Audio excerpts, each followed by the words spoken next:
তারেক রহমানকে ভালোবেসে এই দলের সাথে আমি আছি।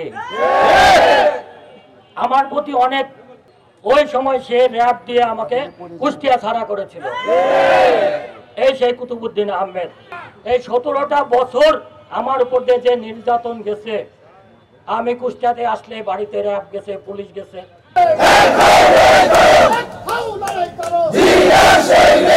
অকার্যকর একটি বিএনপির কমিটির বিরুদ্ধে আমরা রাজপথে লড়াই করছি। বিএনপিকে রক্ষা করেন এই বলে আমি আমার বক্তব্য শেষ করছি। যে আজকে কি কারণে কুষ্টিয়া জেলা বিএনপি ঘেরাও করা হয়েছে, আজকে কুতুব এবং জাকিরকে অবিলম্বে কুষ্টিয়া থেকে বহিষ্কার করে বিতাড়িত করতে হবে। কুষ্টিয়া ভোট গণনা করে কাজল ভাইয়ের ভোটকে পাল্টে দিচ্ছে।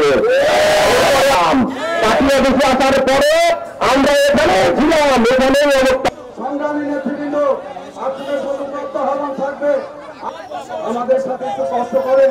আপনারা পূর্ব গণনার সময় সে কেন এত কারচুপি করছে, লড়াই করে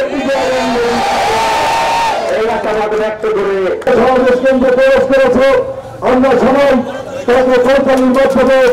অনেক নিচে নেমে গিয়েছে। আমি ঠিক বলেছি? আপনি এসে মেহিদির পাওয়া ধরে আর জাতীয় সরকার তোমার বয়স কত ভাই?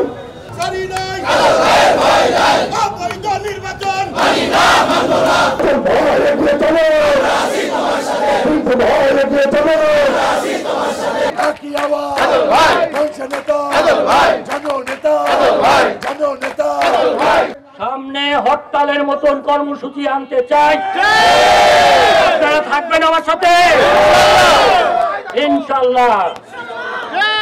আপনাদেরকে আবার 24 ঘন্টা সময় বেঁধে দিলাম। এর যদি কোনো সুরাহা না হয়, সামনে কঠোর কর্মসূচি দেব।